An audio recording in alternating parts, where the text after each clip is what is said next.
कि जरूरत हैसियत के सामने जब गिर गिराती है। कहीं लिखते हैं मासूम राजा राजा सुनिएगा, जरूरत हैसियत के सामने जब गिर गिराती है, अना आ जाए तो शालीनता पर आ जाती है। जहां प्यासे को उठकर हैसियत पानी नहीं देती, जहां प्यासे को उठकर हैसियत पानी नहीं देती, वहां प्यासे को खुद इंसानियत पानी पिलाती है। एक बार जोरदार तालियां भाई विनोद जी के लिए, जो मध्य प्रदेश की धरती से चलकर हमारे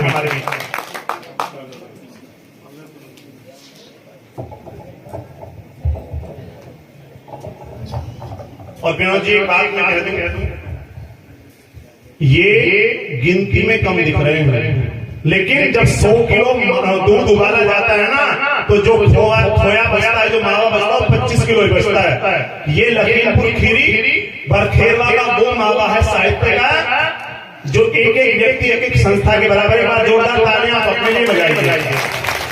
स्वागत स्वागत।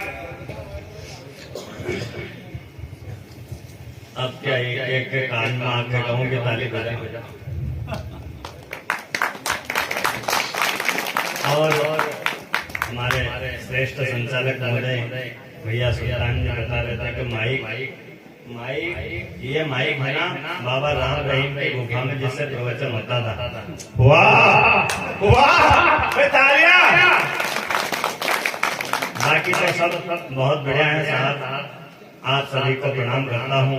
माँ शारदे का चित्र स्वरूप यहाँ माता विराजित है, आपको प्रणाम करता हूँ। दोनों भैया लठ लेकर आ रहे हैं, लठ लेकर नहीं आ रहे, शांत में तो ऐसे कह रहा हूँ।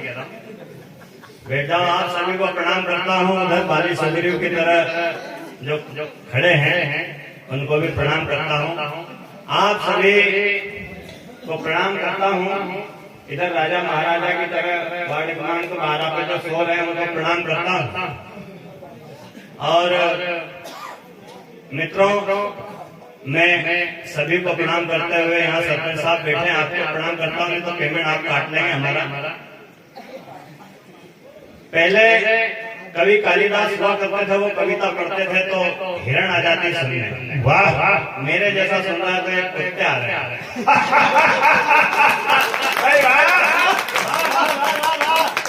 बाकी तो देखो, आपको क्या आनंद से सुनना है। यहाँ पत्नी का कोई डर नहीं है, मेरे को पता है कि हम पत्नी पीड़ित बैठे हैं। बाकी आप आनंद सुनिए। और सभी को प्रणाम करते हुए अग्रवाल बंधुओं को भी प्रणाम करता हूँ, जिनके आगे बाल जैसे हमारे रविंद्र भैया बताना बड़ा सवाल। हाँ, अरे भैया आंखों में आते जिनके आगे बाल है, जैसे मोदी जी ने कैशलेस बाद में चलाया, ये पहले कैशलेस है। और हमारे रविंद्र भैया उसमें से एक है जो पहले से सपा चेक है। हमारे अध्यक्ष महोदय आए थे, वो भी सपा चेक है। इनको बहुत अच्छा लगता है जब देखते हैं, इनको तेल लगाने की जरूरत नहीं रहती है। और मुंह धोते तो पता ही नहीं चलता कहाँ तक हाथ फेरना है। वाह। और मुझे रविंद्र भैया को जब तक देखता हूँ तो मुझे एक बात याद आती है। माता श्री बेटी आपको प्रणाम करता हूँ। मुझे एक बात याद आती है कि किसी भी इंसान के जीवन में दो औरतें हाथ फेरती है। वाह, भाई साहब आ गए अपना काम सुलझा कर, आराम से बैठते तो उनके जगह दो। उधर भी मेरे को एक समझ में आता है, गांव बलखेड़ा के जो लोग हैं, पहले यहाँ बच्चे बैठे थे, अब बच्चे चले गए, बाप आ गए। क्या शिफ्ट बंदी हुई है क्या? अच्छी बात पे तालियां बजा दिया करो।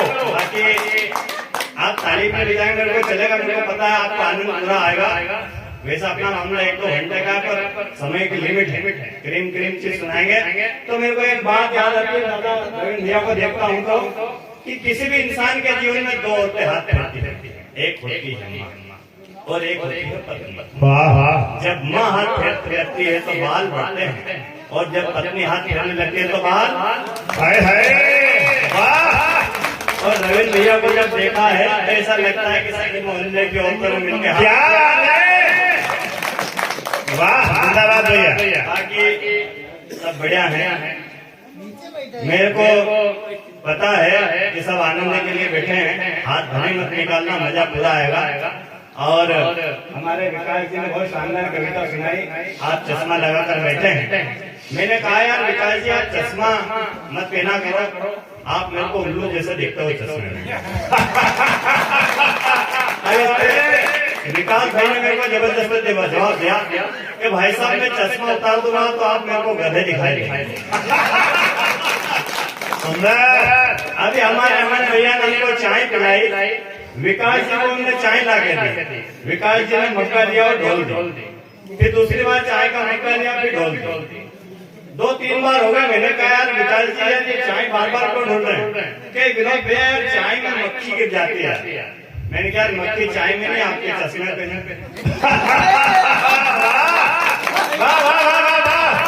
बाकी बहुत आनंद है। देखो एक पुरुष ने पुरुष को माला पहनाई, इससे बड़े कोई क्या बात है। हाँ बिल्कुल, नर पहनाए नर को माला, ये भी अजब सलीका है और जनसंख्या कम रखने का ये सबसे सरल तरीका है। ताली बजा दो। और बाकी आनंद है। ये हमारा अमन भाई बहुत शानदार फौज का कवि है और अपने जो मोबाइल की स्क्रीन पे इसकी पत्नी की फोटो रखता है। मैंने कहा यार अमन भाई लोग भगवान की फोटो रखते हैं, अपने बच्चों की फोटो रखते हैं, तो पत्नी की फोटो रखता है कि यार भाई साहब इसमें एक बात है, जब मेरे को कहीं भी दुख आता है, तकलीफ आता है, कष्ट आता है, तो मैं उससे घबराता नहीं। मेरे को जब भी तकलीफ आती है मेरी पत्नी की जो स्क्रीन पे फोटो उसको देख लेता हूँ, मेरी तकलीफ कम हो जाती है। यानी ये कैसे, पूरी बात सुन लो कि ये कैसे कि भाई साहब क्या है कि जब मैं देखता हूँ तो मुझे तसल्ली हो जाती है कि जब मैं घर में इतनी बड़ी समस्या का सामना करना पड़े, छोटी मोटी तकलीफ मेरा क्या लगा। बहुत बढ़िया आनंद आपका चल रहा है। हमारे यहाँ एक मांगीलाल है, आप मानोगे नहीं, वो भी पत्नी से बहुत दुखी रहता है। वो दुखी होकर बाबा जी बन गया, बाबा जी के पास गया कि बाबा जी मेरे को पत्नी से सुखी होने का कोई उपाय बताओ।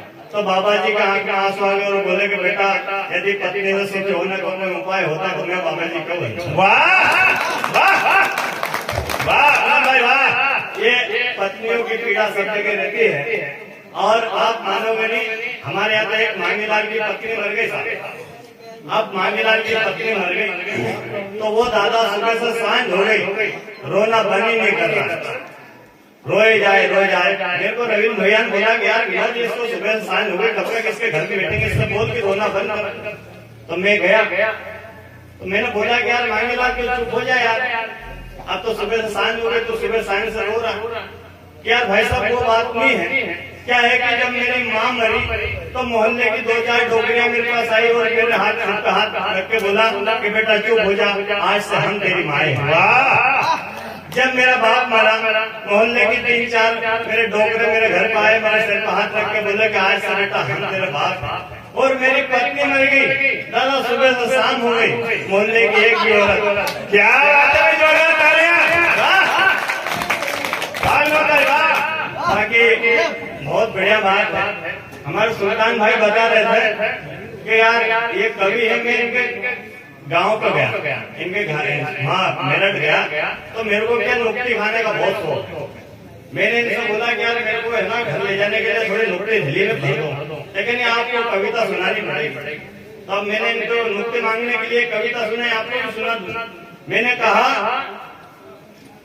कि अंतर्मन की धमनियों में परमाणु की शक्ति भर दो। वाह। अंतर्मन की धमनियों में परमाणु की शक्ति भर दो, हूँ महाकाल का बेटा, रगों में देश की भक्ति भर दो, और एक शीश के बदले 10 शीश काट कर आऊंगा, तुम्हारे यहाँ जीवन आया हूँ, तेरी में नुक्ती भर दो। वाह वाह, क्या बात है।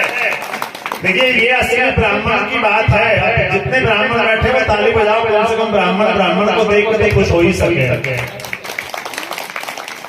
बहुत बढ़िया आनंद सुन रहे हैं, सुनने तो बहुत अच्छी बात है। हमारे यहाँ भाई साहब बैठे हैं, डॉक्टर साहब, डॉक्टरों की लीला भैया अपरंपार है।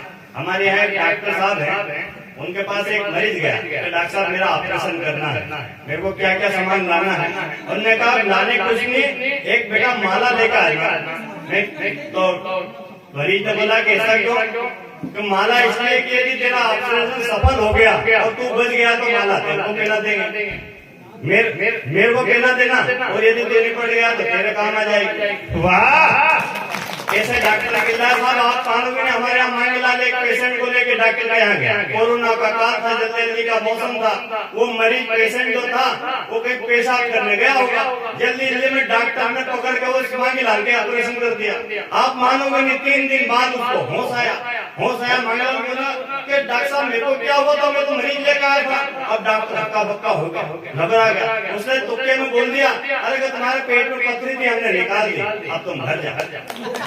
वाह पेशेंट घर गया, आप मानोगे नहीं, दूसरे दिन पेट संभालता हुआ फिर से आया। अरे कि डॉक्टर साहब मेरे को क्या कुछ हिल रहा है, बार बार चुभ रहा है, कुछ हिल रहा है, बार बार आधा घंटे में पेट हिल रहा है।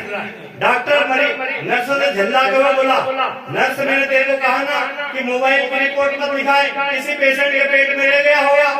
वाह मानोगे नहीं, डॉक्टर ने टाँके खोले, मोबाइल बाहर निकाला और वापस पेशेंट का टाँका लगाया, उसने कहा कि आपके घर जा सकते। मरीज घर चला गया। दूसरे दिन फिर आया, अरे कि डॉक्टर साहब मेरे को यहाँ बार बार कुछ घट रहा है, कुछ छूट रहा है। डॉक्टर ने फिर झल्लाते हुए नर्स से बोला कि नर्स मैंने कहा ना कि पेचियां गिन के रखा कर, किसी पेशेंट के पेट में भी होगी। क्या बात है। डॉक्टर ने फिर टाँके खोले, कैंची निकाली और टाँके लगाने ही लगा डॉक्टर। इतने में पेशेंट मांगलाल बोला कि डॉक्टर साहब एक काम करो, आप टाँके मत लगाओ, चेन ही लगा। क्या बात है। आप ये डॉक्टरों की लीला है साहब। हमारे यहाँ एक पेशेंट को 3 दिन में होश आया। अब वो होश में आके बोला, सामने एक सफेद कपड़े वाला आदमी, उससे बोला कि डॉक्टर साहब क्या मैं घर जाऊं? अरे घर कहाँ जाए, तू घर पे नहीं है, तू स्वर्ग में है, और मैं चित्रगुप्त हूँ, तेरा हिसाब किताब देख। क्या बात है तालियां। ये पेशेंटों का मामला है, डॉक्टरों का मामला है साहब। डॉक्टरों की अपनी अपनी बात है। कुत्ते आ रहे, मेरे स्वागत में आपको प्रणाम करता हूँ। आप साक्षात गुरु महाराज का अवतार है। दादा अपने निवृत्त के काम करके आ गए, आपको प्रणाम करता हूँ। बार बार प्रणाम इसलिए कर रहा हूँ साहब, चुनाव का समय आने वाला है 2024। सब नेता आपके पास आएंगे, आपको हाथ जोड़ेंगे, प्रणाम करेंगे और अपनी सरकार बनाने की अपील करेंगे। पर देखो सुल्तान भैया, ये भैया आवाज मत दो, मेरी दुकान चला ले लो।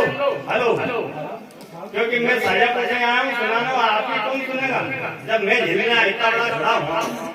बाकी आप जोरदार ताली बजा दो एक बार।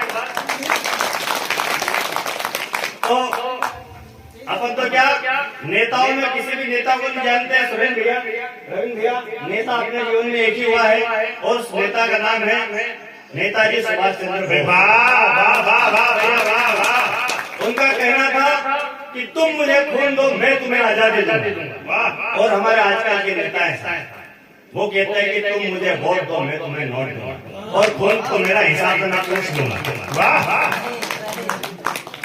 नेताओं के ऊपर एक हास्य की कविता है। अपन सब यहाँ कोई नेता भी नहीं है, और ना तो नेता बनाने वाले हैं और नेता बनने वाले हैं। अपन केवल वोट देने वाले लोग हैं। अपने आनंद की कविता एक आपको सुनाता हूँ। 4 पंक्तियां कविता का मुखड़ा है। स्वागत। कि नेता क्या होता है कि हमने जिसे चुना वही चुना लगा रहे, हमने जिसे चुना वही चुना लगा रहे। नेता हमारे सारे ही बुद्धू बना रहे, नेता हमारे सारे ही बुद्धू बना रहे। ऐसा चढ़ा नशा यह कुर्सी का दोस्तों, राजा जिसे बनाया वो उल्लू बना रहे।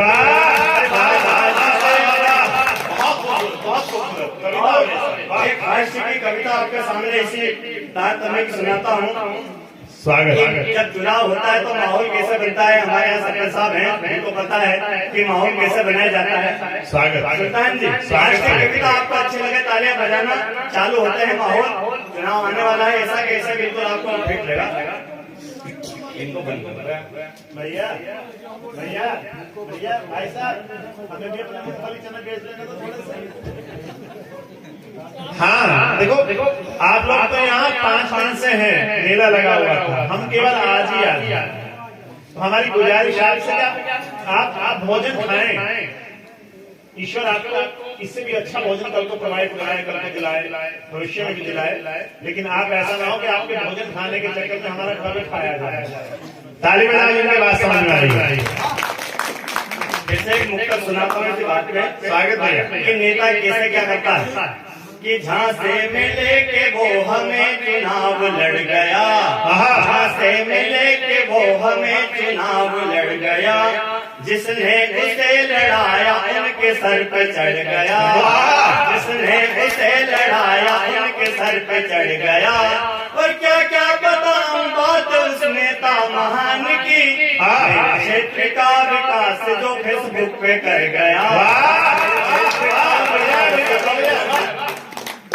और इसे भारत में आगे कि कुछ नेताओं को घमंड आ जाता है, नशा जाता है, उनको ऊपर 4 पंक्तियां कि चुनाव क्या जीता वो बड़ा शेर बन गया, चुनाव क्या जीता वो बड़ा शेर बन गया, सबने उसे जिताया चलो घेर बन गया। पर जब से गधे के सर पे नए सिंह आए हैं, हमको गड़ा गड़ा के खुद की लाल कर गया। और मित्रों चलो ये तो बात हुई, पर नेता का अगला क्रम कि हमने जिसे बनाया वो हमको बना रहे, हमने जिसे बनाया वो हमको बना रहे, साफा जिसे बनाया वो टोपी बिना रहे, साफा जिसे बनाया वो टोपी बिना रहे। ऐसा चढ़ा नशा यहाँ कुर्सी का दोस्तों, राजा जिसे बनाया वो उल्लू बना रहे, राजा जिसे बनाया वो। और जिस कविता के लिए मैंने पंक्तियां सुनाई, उस कविता पाता हूँ कि चुनाव आता है तो कैसा मौसम हो जाता है। सुल्तान भाई हास्य की मजेदार कविता है, ये सब वोटरों के लिए, सब मतदाता जनता के लिए। स्वागत है कि नेताजी घूमने लगे चुनाव आ गया, नेताजी घूमने लगे चुनाव आ गया, नेताजी पूछने लगे चुनाव आ गया, भोंपू भी अब बजने लगे चुनाव आ गया, राशन भी अब बंटने लगे चुनाव आ गया। चुनाव क्या आया सड़क का काम चल गया, नाली गटर सफाई का भी काम चल गया, सरकारी दफ्तरों का रुका काम चल गया, पंचायत में रुकी पेंशन का काम चल गया। नेताजी अपने पोस्टर बैनर लगाएंगे, फेसबुक इंस्टाग्राम पर नेताजी छाएंगे, अब गाड़ियों के काफिले गलियों में छाएंगे, हर गांव चौक पर बड़ी रैली कराएंगे। क्या बात है, क्या बात है। एक दमदार ताली कम से कम इतनी गंभीर कविता पढ़ी जा रही है, ताली सभी लोग आप क्या बात है, सम्मान में भी स्वागत। बहुत बढ़िया। चलो मेरी कविता किसी को समझ में तो आई उतरी। एक बार जोरदार भाई साहब के लिए बजा दो। स्वागत भैया। हाँ कर लो सचिन भैया, कल अच्छे फोटो आ रहे हैं अपने। बिल्कुल। ये मेरे को इनसे बहुत डिस्टर्ब हो रहा है यार, इनको मेरे से तकलीफ है क्या भैया? चलो फिर से चालू करते हैं कि नेताजी घूमने लगे चुनाव आ गया, नेताजी पूछने लगे चुनाव आ गया, भोंपू भी अब बजने लगे चुनाव आ गया, राशन भी अब बंटने लगे चुनाव आ गया। चुनाव क्या आया सड़क का काम चल गया, सरकारी दफ्तरों का रुका काम चल गया, नाली गटर सफाई का भी काम चल गया, नाली गटर सफाई का भी काम चल गया, पंचायत में रुकी पेंशन का काम चल गया।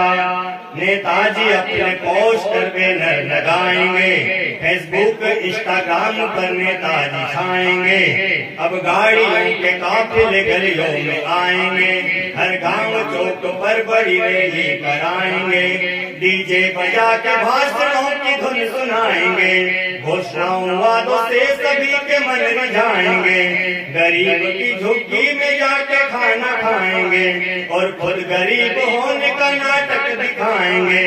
पढ़े लिखे लोगों को नया काम मिलेगा, पढ़े लिखे लोगों को नया काम मिलेगा, झंडे बैनर लगाने का भी दान मिलेगा, नेताजी की जय पर उचित इनाम मिलेगा, और जैसा पियोगे वैसा उनको जान मिलेगा। तुमको जाम मिलेगा। सारे ही बेरोजगार युवा नेता कहाएंगे। जो पढ़े लिखे ना बेरोजगार उनको भी काम देने वाला तो युवा नेता यार। क्या बात, वाह। सारे ही बेरोजगार युवा नेता कहाएंगे। फोकटिए फुर्सतिए भी उनके काम आएंगे। रूठी हुई जनता को मिलके सब मनाएंगे। वोटों के बदले नोट भी उनको खिलाएंगे। नेताजी वोट के लिए सर को झुकाएंगे। नेताजी वोट के लिए सर को झुकाएंगे। और गरज पड़ी तो गद्दे को पापा बनाएंगे। तो गधे को पापा बनाएंगे। गाली तुम्हारी खा के भी वो मुस्कुराएंगे। क्या बात है भैया, जिंदाबाद जिंदाबाद भैया, आएंगे। और सब जात पात छोड़ कर भाई बुलाएंगे। सब जात पात छोड़ कर भाई बुलाएंगे। ऐसे सभी जुगाड़ से वो जीत जाएंगे। नेताजी अब विकास की गंगा बहाएंगे। पहले किए थे वो सभी वादे गिनाएंगे। जनता की सारी मांग को वो मान जाएंगे। फोकट में मिली रे वही सब में बटाएंगे। फोकट में मिली रे वही सब में बटाएंगे। ऐसे सभी जुगाड़ से वो जीत जाएंगे। उल्लू तुम्हें बना के वो कुर्सी को पाएंगे। फिर याद करना तुम उन्हें वो मिल न पाएंगे। और फोन मोबाइल भी उनके बंद आएंगे। जितना किया है खर्च वो दूना कमाएंगे। शासन की सारी योजना खुद पर बताएंगे। जनता रहेगी त्रस्त और वो मिल न पाएंगे। फिर 5 साल तक वो तुम्हें भूल जाएंगे। 5 साल में वो तुम्हें मिल पाएंगे। जय हो जय भारत, भारत माता की जय।